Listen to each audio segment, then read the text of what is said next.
una sa lahat. Biglang nagliwanag sa iskinitang ito sa Pandacan, Maynila. Sumabog ang isang tangke ng LPG. Ang lalaking yan, nasunog ang katawan.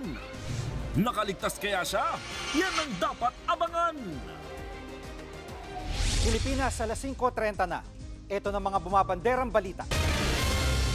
Kamara versus Senado, impeachment case laban kay VP Sara, bara-barang inilibing ng Senado ayon kay Speaker Romualdez. Banat naman ni Senator Amy Marcos, palitan na ang pinsan niyang Speaker. Yun naman talaga ang ugat ng lahat na ito. Politika naman talaga at ambisyon ng isang dambuhalang sanggol.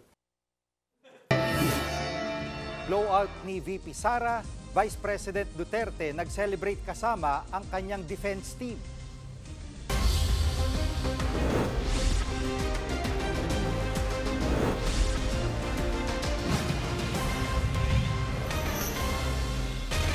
Nagdiwang ang kampo ni Vice President Sara Duterte kasunod ng desisyon ng Senado na isantabi ang impeachment case laban sa kanya. Handa rin daw sila sakaling baligtarin man ng Korte Suprema ang nauna nitong desisyon. Live mula sa Davao City, nangunguna sa balita si News 5 Mindanao correspondent Bril Montalvo. Bril, ano ang susunod na hakbang ng defense team ni VP Sara? Ricky, ayon nga sa kampo ng Vice Presidente, hindi muna nila pangungunahan ang magiging desisyon ng Korte Suprema hinggil sa kanyang impeachment case.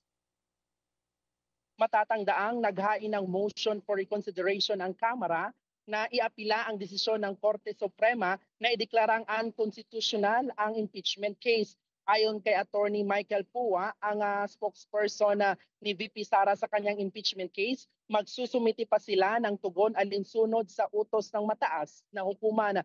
Hindi idinitalye ni Pua kung ano ang lalamanin ng kanilang komento. Dagdag pa ni Pua, handa sila sa posibilidad na baliktarin ng Korte Suprema ang kanilang naunang unanimous decision. Pakinggan natin ang pahayag ni Attorney Michael Pua. Siyempre po, no, anything can happen. So kung magkakaroon man ng second round o magkakaroon ng panibagong impeachment complaint laban sa Vice Presidente pagdating ng Feb 6, we are definitely ready for that as we were ready for it this time around. At Bril, may pahayag na ba si VP Sara sa naging resulta ng botohan sa Senado? Jiggy, alam mo, kaninang tanghali ay nagkaroon ng Thanksgiving lunch sa Davao City si VP Sara kasama ang kanyang legal team at mga petitioners. Pero hindi siya nagbigay ng pahayag kaugnay sa desisyon ng Senado na isantabi o i-archive ang impeachment complaint. Sunod-sunod din ang naging aktibidad ni VP Sara dito sa lungsod ngayong hapon. Kabilang na ang pagdalo niya sa Thanksgiving Mass sa San Pedro Church para sa selebrasyon ng Karayawan Festival. Ayon kay Archbishop Romulo Valles, di niya inaasahan pero pinasasalamatan niya si VP Sara na piniling dumalo sa naturang misa. Nag-operatory din si VP Sara at tumanggap ng ostya. Pagkatapos ng misa, inaasahang dadalo din sa Thanksgiving nga ngayong hapon sa opening ng Karayawan Festival dito sa Rizal Park si VP Sara, at ayon nga sa ating natanggap na impormasyon ay pagkatapos ng kanyang aktibidad dito sa Davao City, mamayang gabi ay babalik na siya sa Maynila. Yan muna ang latest mula dito sa Davao City. Jiggy. Yan ang ulat ni Bril Montalvo live mula sa Davao City. Patay pero pwede pang buhayin. Ganyan nilarawan ng ilang senador ang impeachment complaint laban kay Vice President Sara Duterte matapos itong santabi ng Senado. Live mula sa TV5 Media Center, nangunguna sa balita si News 5 Senate Correspondent Mean Los Baños. Mean, paano ba muling mabubuhay ang impeachment complaint?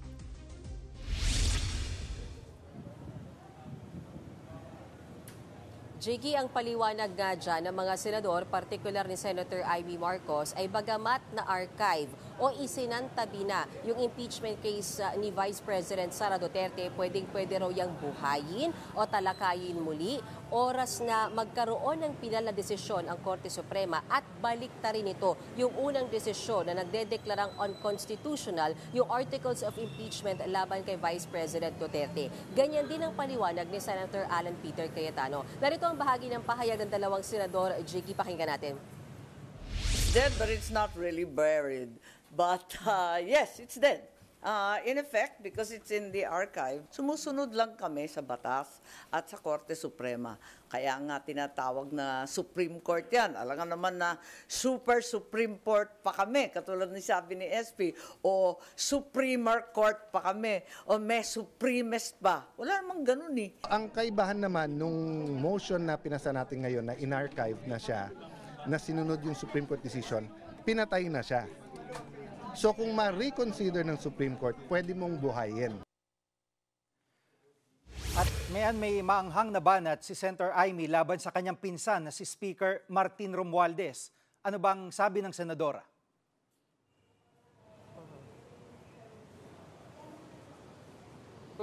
Kahapon kasi, Jiggy, makwento ko lang, bigyan ko lang ng context, no? Tumayo isa-isa yung mga senador sa plenaryo para i-explain o ipaliwanag yung kanilang boto kung para ba sila o pabor ba sila sa pagpapa-archive ng impeachment case o hindi. Si Senator Amy Marcos, pagkatapos niya i-explain yung kanyang boto, may ilan pang maaanghang na salita yung laman ng kanyang pahayag, no? Kasama na dyan yung paulit-ulit niyang sinabi na dambuhalang baby o bonjing. Pero hindi naman niya pinangalanan kung sino yan. Pero kasama din sa kanyang speech kagabi, yung panawagan niya sa mga kongresista na imbis daw na si VP Sara ang palitan, bakit daw hindi si Speaker Martin Romualdez ang palitan nila. Pero sa press conference kanina, tinanong natin si Senator Amy tungkol dyan, sabi niya wala naman siyang sinisiraan, wala siyang niyuyurakang kahit sino doon sa kanyang naging pahayag kagabi. Yung kanya naman daw ay suggestion lamang para sa mga kongresista. Narito ang bahagi ng pahayag ni Senator Amy Marcos. Kasi yun naman talaga ang ugat ng lahat na ito. Politika naman talaga at ambisyon ng isang dambuhalang sanggol. Bawal bang sabihin ang katotohanan? Suggestion lang naman nun. Wag nilang minamasama. Hindi naman ako nakikialam. Hindi nga kami sumasagot kapag iniinsulto kami ng bonggang-bongga.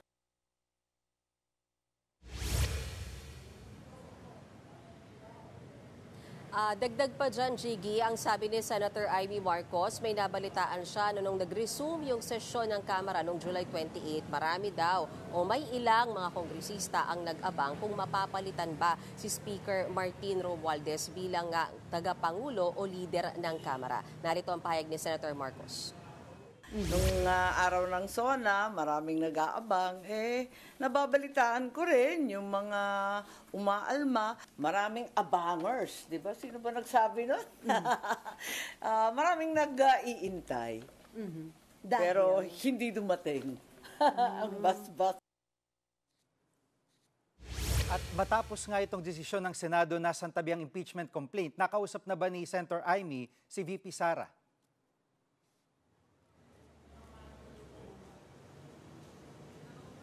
After daw ng voting kahapon sa Senate plenary, nagkausap bagamat hindi personal, kundi sa pamamagitan ng text itong si Senator Amy at si Vice President Sara Duterte. Ayon kay Senator Amy, nagpadala daw ng mga biblical verses itong si VP Sara. Tinanong natin ano yung konteksto ng kanilang usapan. Nagpasalamat daw sa Diyos si VP Sara doon nga sa naging desisyon kahapon ng Senado. Balik sa iyo, Jiggy.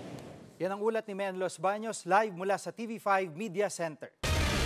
Susunod, babae sinaksak ng selosong mister. Diyan lang kayo mga kapatid, dapat una sa lahat.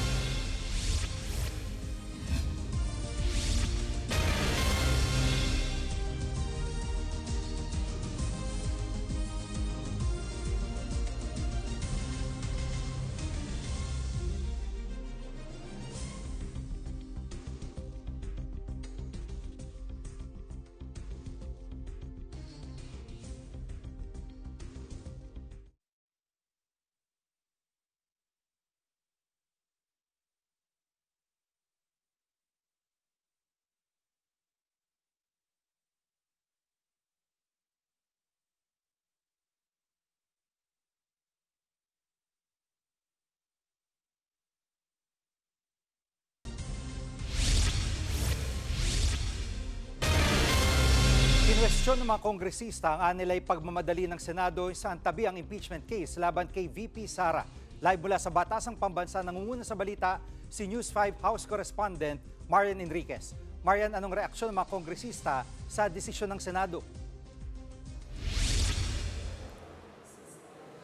Yes, JG, ayon nga kay House Speaker Martin Romualdez, hindi yung paghahain nila ng impeachment complaint sa Kamara ang minadali, kundi yung pagpatay ng Senado sa impeachment. Meron pa raw kasing nakabinbing motion for reconsideration sa Korte Suprema. Nanindigan si Romualdez na hindi pa final yung desisyon ng SC, kaya ibig sabihin nito, aktibo pa ang impeachment complaint. Inatasan pa nga raw ng SC yung kampo ni VP Sara na magkomento doon sa apila nga ng Kamara. Paglilinaw din ni Romualdez ay inihain ng impeachment complaint hindi para atakihin ang bise, kundi para humingi ng mga kasagutan sa mga isyu na hindi kailanman binigay ni VP Sara. Hindi rin daw ito usaping politikal, kundi usapin po ito ng pananagutan. Paglilinaw pa nga ni Romualdez ay hindi sila tumitindig laban sa Senado. Tumitindig daw po ang Kamara para sa Republika.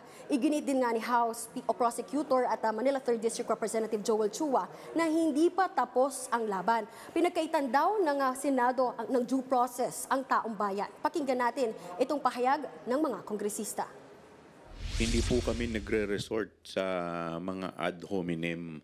So kami po ginagalang po namin ang Senado at tinatanong po ng taong bayan kung nasaan po napunta yung mahigit kalahating bilyong piso na nawawala po.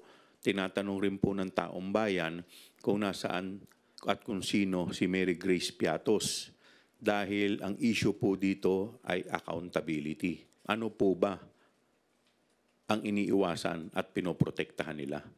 Very much concerned talaga, disconcerting, at hindi na naman nga po ako nakatulog. Bakit sila nagmamadali? Ano bang diferensya? Hindi po ibig sabihin dahil immediately executory, final na. Kasi nga, meron pang motion for reconsideration. At Marian, may tugon na ba si Speaker Romualdez sa hirit ni Senator Amy na palitan na siya? Jiggy, hindi na nga pinatulan ni Speaker Romualdez yung mga pahayag na yan ni Senator Amy, pero yung ilang mga House leaders hindi na nakapagtimpi. Ayon kay Senior Deputy Speaker at Quezon Representative J.J. Suarez, walang karapatang manghimasok ang Senado sa liderato ng Kamara. Tanging ang mga halal na miyembro lamang ng institusyon yung may kapangyarihang magpasya rito. Buo pa rin naman daw ang tiwala nila kay Romualdez. Sabi naman ni Tingog Party List Representative Jude Asidre, sumusobra na ang mga aniyay delikadong pahayag na ito. Tigilan na raw ang parinigan at intrigahan. Ang gusto lang naman daw nila ay merong managot. Dinipensahan din ng iba pang kongresista si Romualdez. Pakinggan natin ito. I would just like to borrow her own words, no?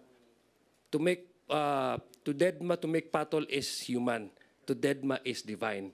So, Dedma na lang kami. Basta sa amin, si Speaker Martin Romualdez delivered and we will still continue to support him and his leadership.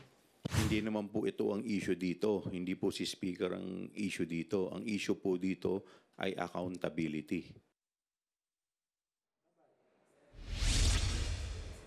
Balik sa'yo, Jiggy. Yan ang ulat ni Marian Enriquez live mula sa Batasang Pambansa.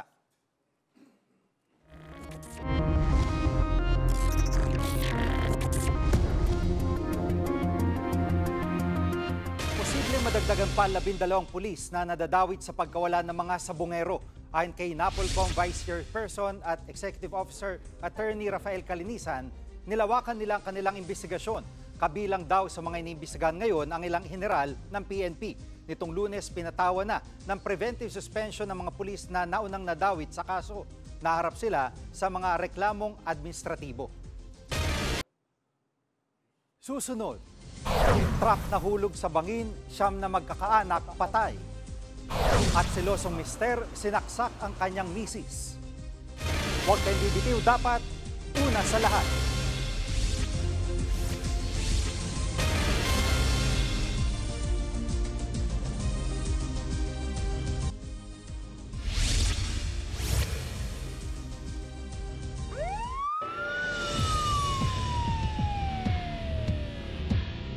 Narito mabilis sa pasada sa Presinto 5. Nalapnos ang halos buong katawan ng isang lalaki matapos masabugan ng LPG sa Pandacan, Manila.